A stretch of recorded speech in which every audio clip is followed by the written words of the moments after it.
Okay.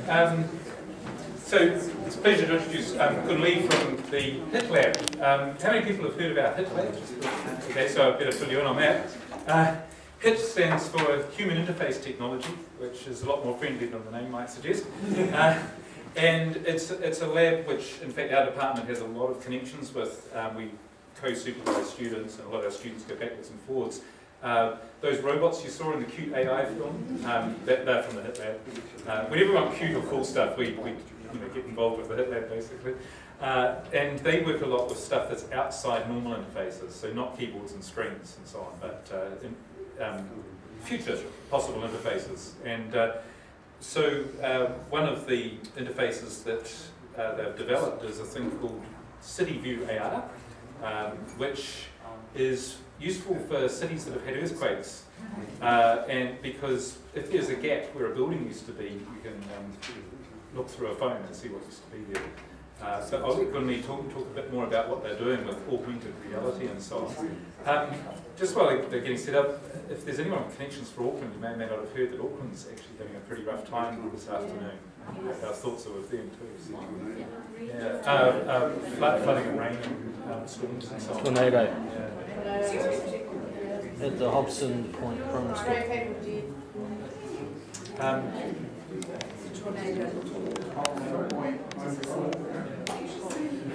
Sorry on that. No.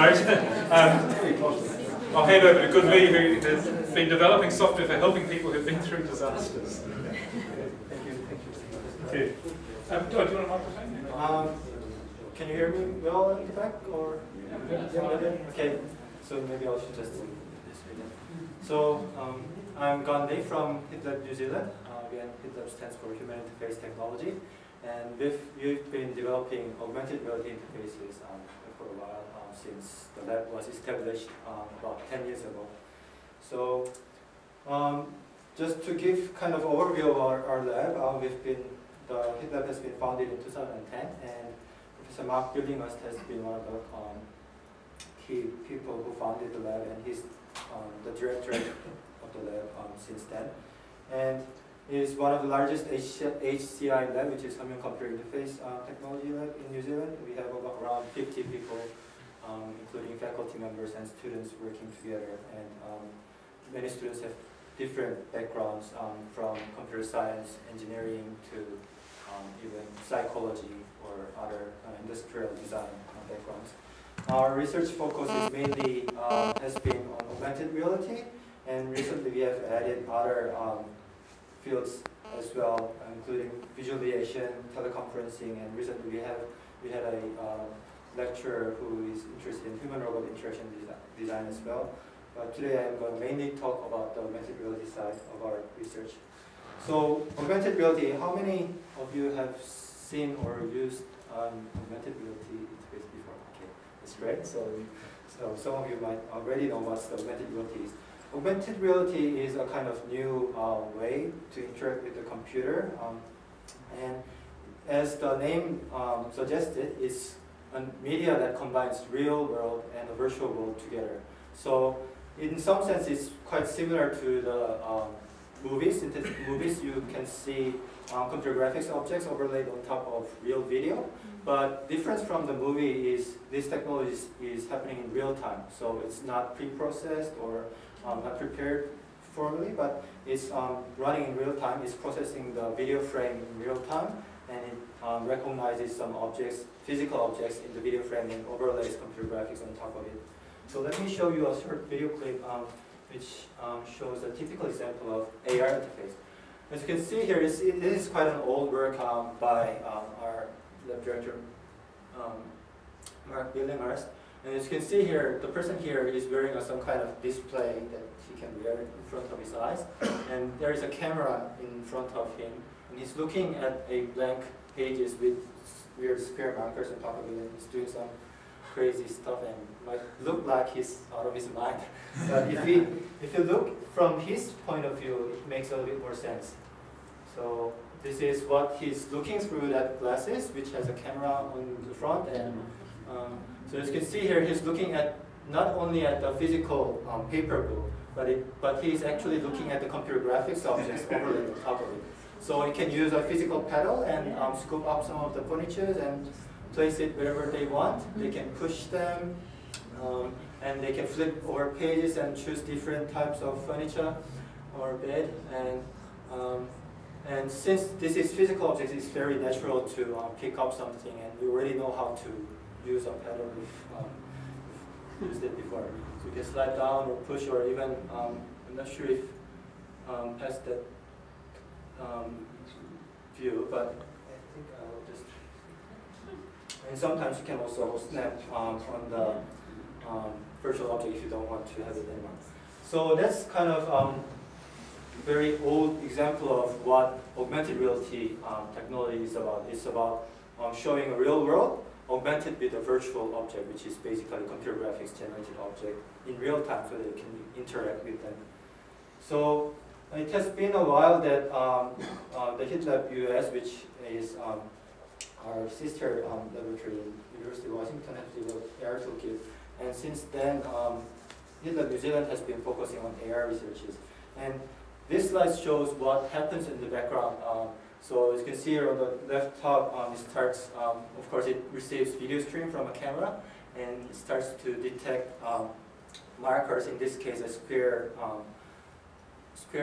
black square markers. But these days, it doesn't have to be a black square, but it can be general, any kind of picture that computer can recognize. And when, after the finding that portion of computer on object, it tries to identify it and tries to estimate what is the three-dimensional pose of that physical object relative to the camera. And since after that camera pose is known, you can pretty much render the computer graphics objects based on that camera pose, the relative position of the camera and the marker itself. So it's overlaying computer graphics, drawing the computer graphics from the point of view of the real camera so that it will match up with the physical object. So there are many different types of applications, including education, military. Recently, many commercial apps has been released in advertising and gaming industry as well. But today I will be mainly focusing on educational applications that might be help teachers to teach different types of concept, or people could take benefit from AR interfaces. So these are one of the two kind of old work again by the HitLab, and it was mainly focusing on education, which is helping students to learn scientific concepts like the solar system here. So it's again using a square marker, and it's detecting each of the squares has different shapes inside, so the computer knows which one is which, and it can overlay different planets on top of it. And this application was for the users to learn the order of each planet in the solar system, and when they finish placing the planets in correct order, the solar system starts to revolve and starts showing how the orbit of each planet is working. So if you learn this stuff in Pluto, that's not a planet. Sorry? Right. Pluto was near and not decided. Ah, yeah. It was out from the solar system. Yeah. So as you can see here, 3D computer graphics combined with a real object makes very easy for novice users to use them and manipulate them and learn from it. And compared to printed materials, it's very natural to learn, especially 3D concepts, three-dimensional concepts of scientific subjects. And this is another example of AR interface, which is showing volcanic activities using the AR interface. So it's a bit jittery when you are far away because of the detection, but as you can see here, the user can read a book which explains about the volcanic activity. So it's just a plain book, but one side of the book has a marker that computer can recognize and show a 3D object related to the concept. So as you can see here, and also we have a lever on the right side so that you could switch up or down to see the different different layers of the information, like here showing the ring of fire where many volcanic activities are happening, or they can switch into different visualization of the same cloud. So, and the other page also shows the inside of the Earth. So showing how the three-dimensional structure of the Earth is, and to help learn the 3D structure of it itself. So this kind of application has been one of the focus applications we've been developing at the lab, and recently we've been moving on to improve this technology so that it could be more easily adapted to many different applications as well. So recent researches has been at our lab has been focusing on natural tracking, so which means not using those square markers anymore, but could track in general pictures or photos. And also we've been developing some natural interaction methods using to make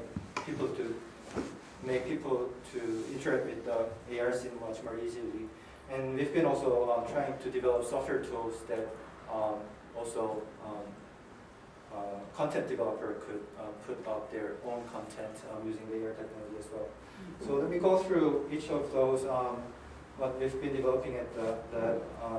And one of the key technologies in AR is, of course, computer vision technology, that we can recognize the physical object and calculate what is the relative position of that object relative to the camera.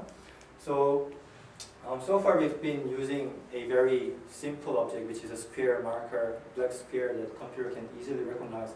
But recent advances in computer vision technology has allowed us to track just generic pictures, whatever picture it is. We can detect the features of that picture and track of a general book page. For instance, this is a comic book that tells a kind of story. This is not an educational application, but you can easily imagine it could be applied to other types of book as well. So here it's showing a scene in 3D that's described in the comic book. So again, the user can easily switch between reading the actual comic book, and if he wants to look into the 3D scene and the animation of that story, they can look at in augmented reality scene like that. And you can also switch between this kind of augmented reality view into immersive view like this easily, so that as you get close to the book, you can switch off the real scene and show the full 3D scene if the application is that kind of visualization.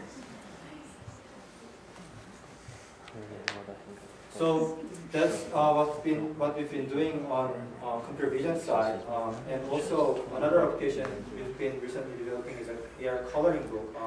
So far, the application I've shown you is mostly pre-prepared content, and it's just showed on a physical object. This time we've tried to add some more contribution from the user side. So this is a AR coloring book, which is just a coloring page in black and white, and this 3D model here, it was pre-prepared, but the colors itself is not.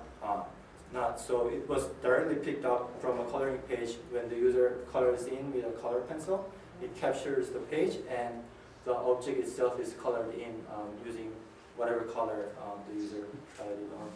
So we've been trying this application for the IceFest recently happened in Christchurch for promoting Antarctic researches, and one of the versions of this software is available on our website, so please feel free to download it and make some fun with your kids. So if they download it, how can they? So the software itself comes with a PDF page, the coloring page itself, so you can print out the coloring page in black and white, and you color it in and show it to the software. So it works out of any kind of webcam that you can easily get.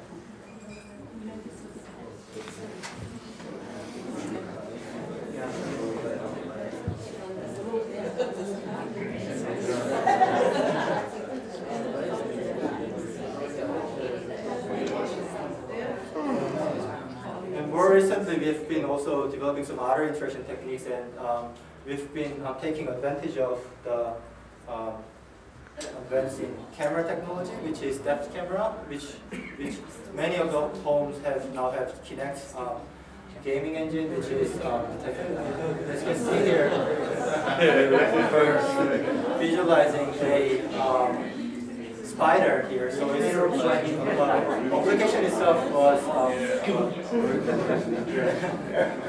so you put in your hand in there, and of course you cannot really feel the spider crawling over your hand, but at least you can visually feel what it looks like. If you are really afraid of the spider, then you can get kind of used to the spider. Squeal just as much. So the application itself was developed for treatments for phobia and especially spider phobia. Did it work? We haven't went through the clinical test yet, so this is kind of very early stage of the results. So we are trying to pair up with a clinician to apply this kind of technology.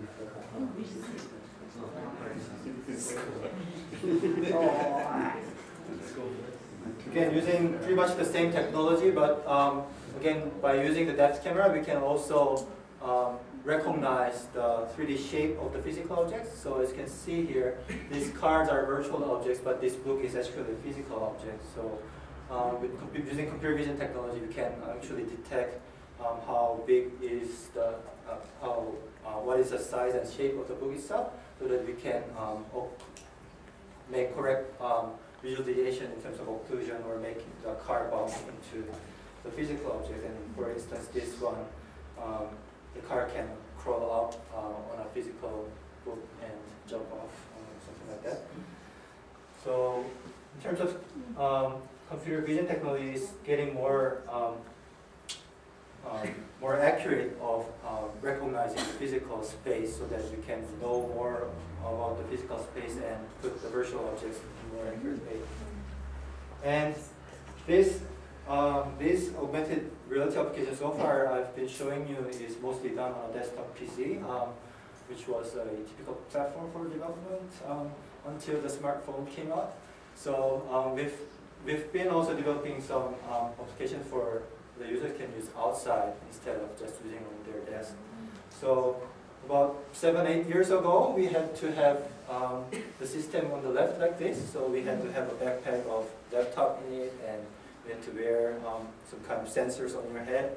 But these days, smartphones has mostly all of the sensors inside, which we had to have 7 or 8 years ago. So now we've moved on to develop some other applications on the mobile phone. And one of the applications we've tried to build last year was showing the buildings in Christchurch. As we all know, Christchurch had a very devastating earthquake, especially in February 2011. And we've tried to visualize the buildings that were used to be there. So if you go to the city center and have a look at the buildings, many of the buildings are now gone, and especially the historic places or the historic buildings are very valuable, but unfortunately we cannot see them anymore. So what we try to do is to at least preserve them virtually, so that people who visit Christchurch knows what was used to be there. And of course, it might not be that compelling as looking at the real building, but at least you can see how the building looks like, and you can also access kind of historical information of that building itself.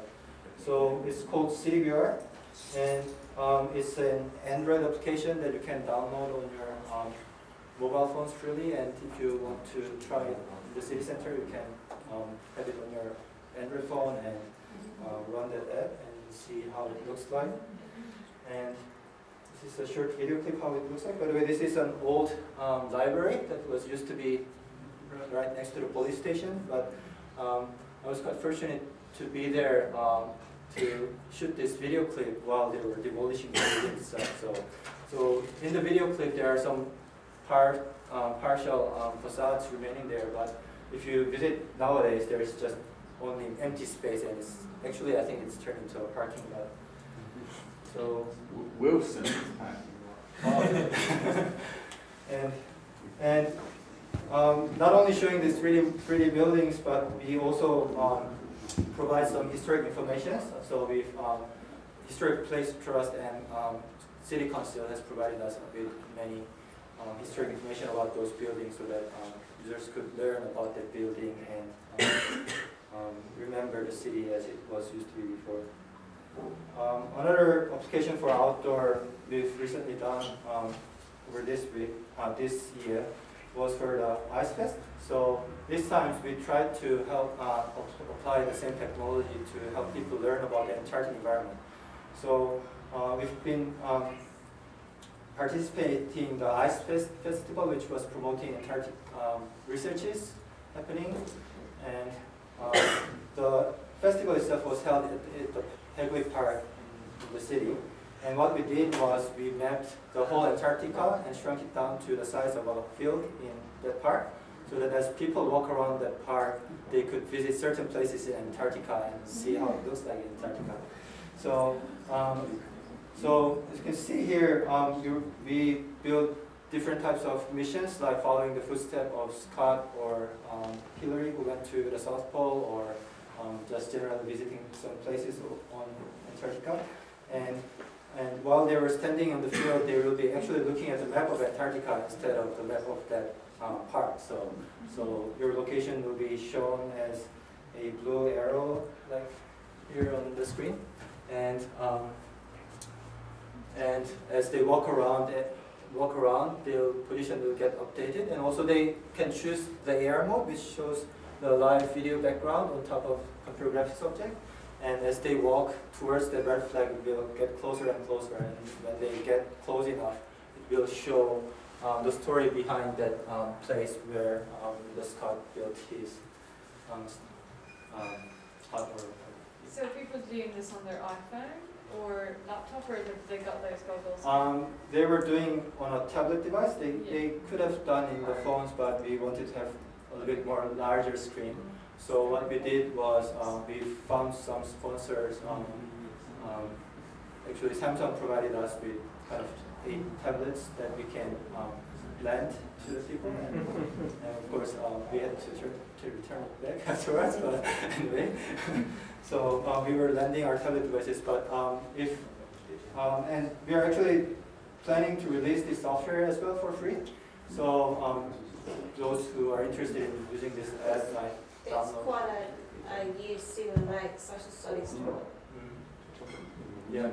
So like all the intermediates, like I teach that. We'll teach about Antarctica as well. Yes, that's true. So you can have very it has very tight relation to teaching stories, and you can also since the technology is there, we can also easily change the content and adapt it to different types of subjects, like where learning about the desert or whatever places that it's not easy to visit, we can map that into your school field and make them explore around there.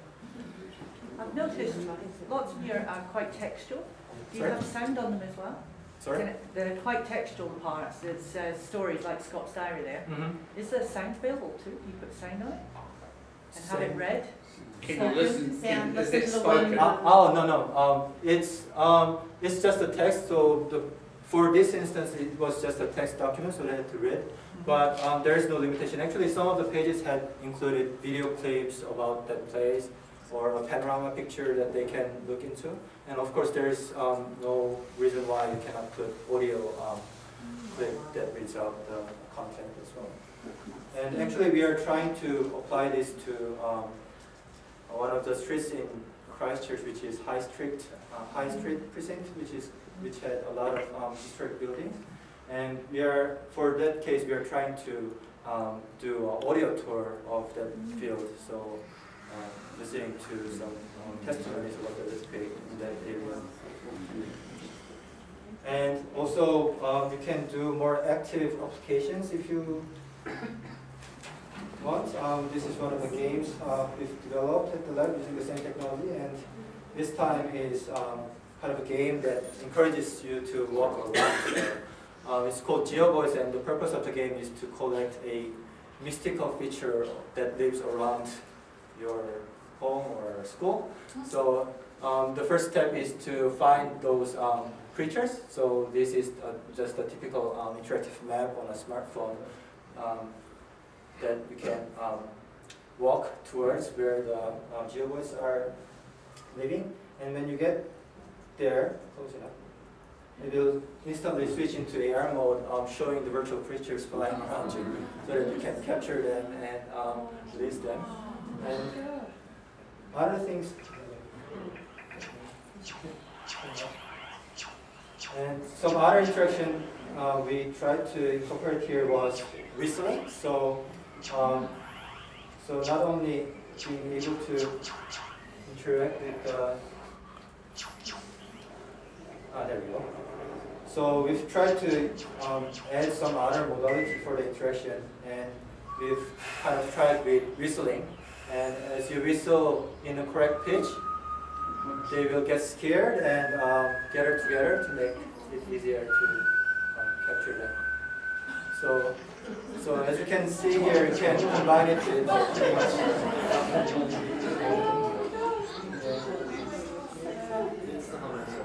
So as you can see here, you can pretty much combine the same technologies with other technologies like audio or recognition or 3D audio or whatever technology you might want to add on top of this AR platform. I find that a little bit disturbing actually, because it's a great idea, but you know, people play video games, they lock themselves in their rooms, and they come out and they think that they're still immersed in the game. It could be a bit scary. Running around playing video games. So it might be quite strange for. Yeah, so the technology is getting developed, but we still have to see how the technology is going to be adopted by the society, I would believe. So there's also some concerns going on that direction, and also some of the psychologists at our lab is also interested in that stuff, so how well the technology is adopted to the general people as well. So besides, while we are developing this kind of applications, we are trying to pack up this software technology underlying the whole system and try to share it with broader community who wants to develop their own software. If they have their own idea of AR applications they want to build. So far, the Square Markerless Tracking library has been around for 10 years, which is called ARToolKit. And also, we've released last year the mobile library that you can build your own Android application, especially using AR technology, and help you easily build your own AR application. So, and we have been also trying to build more user-friendly tools, which is not for software developers, but for more general public. So this tool is a very basic tool that helps you to build an AR scene if you would like to have your own AR application. So it's called Build AR, and you can download the free version freely from our website, and it allows you, if you have a 3D model downloaded from the web or wherever, you can place it on a square marker and put some different scenario into it so that you can build your own AR application. So that's what we are researching at the HIT Lab. So I've tried to introduce it to many different types of AR applications we've been developing at the lab. So, and the key technology behind this is computer graphics and computer vision that we can use to merge the real and virtual environments together. And we are open to collaboration. We are very active with collaborating with other organizations, including companies or schools or other organizations. So please feel free to contact us if you have your own idea of applying this kind of technology to your expertise. Thank you very much.